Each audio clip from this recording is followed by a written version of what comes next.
Poco X3 Pro 20,000 টাকার মধ্যে সত্যি সেরা একটা গেমিং মোবাইল ফোন। আর এত কম দামের এই মোবাইলটাতেই আমরা পেয়ে যাচ্ছি কোয়ালকম স্ন্যাপড্রাগনের 8 সিরিজের প্রসেসর। আজকের এই ভিডিওতে আমি এই latest Poco X3 Pro mobile ফোনটার ফুল স্পেসিফিকেশন রিভিউ করব ও এই মোবাইলটা সম্পর্কে আমার নিজস্ব মতামত দেব। তো ভিডিওটা আপনাদের জন্য খুবই ইন্টারেস্টিং হতে যাচ্ছে, তাই ভিডিওটা আপনারা শেষ পর্যন্ত পুরোটা দেখুন। আর এরকম ভিডিও আরও দেখার জন্য আমাদের এই অ্যান্ড্রয়েড বাংলা টেক ইউটিউব চ্যানেলটাকে সাবস্ক্রাইব করে বেল আইকনটাতে ক্লিক করে অল করে রাখুন। তাহলে চলুন শুরু করা যাক। পোকো X3 Pro মোবাইলটাতে 6.67 ইঞ্চির একটা full HD plus IPS LCD display দেওয়া হয়েছে 120 হার্টজ হাই রিফ্রেশ রেটের সাথে। এছাড়া এই মোবাইলটাতে 240 হার্টজ টাচ স্যাম্পলিং রেট ও HDR10 এর সাপোর্টও রয়েছে। মোবাইলটাতে আপনি কর্নিং গরিলা গ্লাস 6 এর প্রোটেকশন পেয়ে যাচ্ছেন।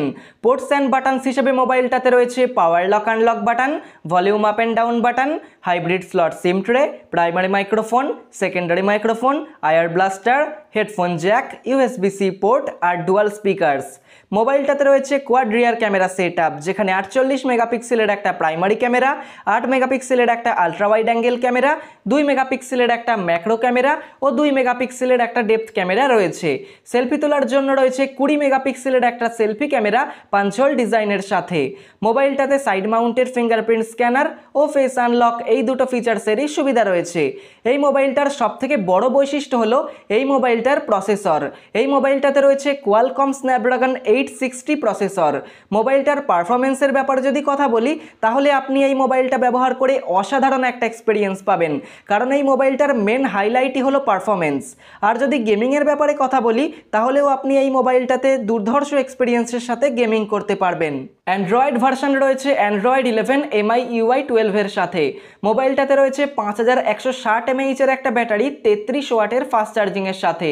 এই মোবাইলটা আপনি 3টে কালার ভ্যারিয়েন্টে পেয়ে যাবেন, গোল্ডেন ব্রোঞ্জ, গ্রাফাইট ব্ল্যাক ও steel blue. Poco X3 Pro মোবাইলটা আপনি দুটো স্টোরেজ ভ্যারিয়েন্টে পেয়ে যাচ্ছেন, 6GB RAM plus 128GB internal storage 18,999 টাকায় ও 8GB RAM plus 128GB internal storage 20,999 টাকায়। মোবাইলটাতে র্যাম টাইপ রয়েছে LPDDR4X ও স্টোরেজ টাইপ রয়েছে UFS 3.1। মোবাইলটার ভালো ও খারাপ দিকের বিষয়ে যদি কথা বলি, তাহলে এটাই বলবো, এই মোবাইলটার একমাত্র ভালো দিক হলো এই মোবাইলটার প্রসেসর। 20,000 টাকারও কম দামে আমরা এই মোবাইলটাতে ফ্ল্যাগশিপ লেভেলের পারফরমেন্স পাবো, কিন্তু এই মোবাইলটার অনেকগুলো খারাপ দিক রয়েছে।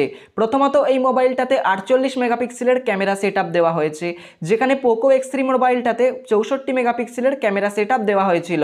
দ্বিতীয়ত, আলট্রা ওয়াইড অ্যাঙ্গেল ক্যামেরাতেও পোকো X3 Proতে পোকো X3 তুলনায় ডাউনগ্রেড করা হয়েছে। পোকো X3 Proতে রয়েছে 8 মেগাপিক্সেলের আলট্রা ওয়াইড অ্যাঙ্গেল ক্যামেরা, যেখানে পোকো X3তে 13 মেগাপিক্সেলের আলট্রা ওয়াইড অ্যাঙ্গেল ক্যামেরা দেওয়া হয়েছিল। তৃতীয়ত, ব্যাটারির ক্ষেত্রেও পোকো X3 Pro মোবাইলটাতে ডাউনগ্রেড করা হয়েছে। পোকো X3 Proতে যেখানে আমরা 5160 mAh এর একটা ব্যাটারি পাচ্ছি, সেখানে পোকো X3তে আমরা 6000 mAh এর একটা ব্যাটারি পাচ্ছি। তো আমরা বুঝতেই পাচ্ছি পোকো X3 Pro মোবাইলটাতে শুধুমাত্র প্রসেসর বাদে অন্যান্য সব কিছুতেই ডাউনগ্রেড করা হয়েছে। এখন প্রশ্ন একটাই, এই মোবাইলটা কেনা উচিত নাকি কেনা উচিত নয়? এই প্রশ্নের উত্তরে এটাই বলবো, আপনার মোবাইল কেনার প্রধান উদ্দেশ্য শুধুমাত্র যদি পারফরমেন্স হয়, মোবাইলটাতে কত মেগাপিক্সেলের ক্যামেরা আছে বা কত mAh এর ব্যাটারি আছে তাতে আপনার কিছুই যায় না আসে, এরকম যদি হয় তাহলে আপনি এই মোবাইলটা কিনতে পারেন। কিন্তু আপনার যদি একটা অলরাউন্ডার মোবাইলের দরকার থাকে, যাতে ডিসপ্লে খুব ভালো থাকবে, কমপক্ষে 64 মেগাপিক্সেলের ক্যামেরা সেটআপ থাকবে, এছাড়া কোয়ালকম স্ন্যাপড্রাগনের 7 সিরিজের প্রসেসর বা মিডিয়াটেকের ডায়মেনসিটি সিরিজের প্রসেসর, 6000 mAh এর একটা বড় ব্যাটারি ও খুব সুন্দর ডিজাইন এসব থাকবে, তাহলে আপনি অন্য কোনো মোবাইল কিনতে পারেন। আর এই মোবাইলটা কিন্তু 5G মোবাইল নয়, এই মোবাইলটা একটা 4G মোবাইল। তো এই ছিল আজকের ভিডিওটা ভালো লাগলে অবশ্যই লাইক, কমেন্ট, শেয়ার করবেন। আর আপনি যদি এখনও আমাদের এই অ্যান্ড্রয়েড বাংলা টেক ইউটিউব চ্যানেলটা সাবস্ক্রাইব না করে থাকেন, তাহলে সাবস্ক্রাইব করে বেল আইকনটাতে ক্লিক করে অল করে রাখবেন। দেখা হচ্ছে খুব তাড়াতাড়ি পরের কোনো একটা ইন্টারেস্টিং ভিডিওতে। সবাই ভালো থাকুন, সুস্থ থাকুন।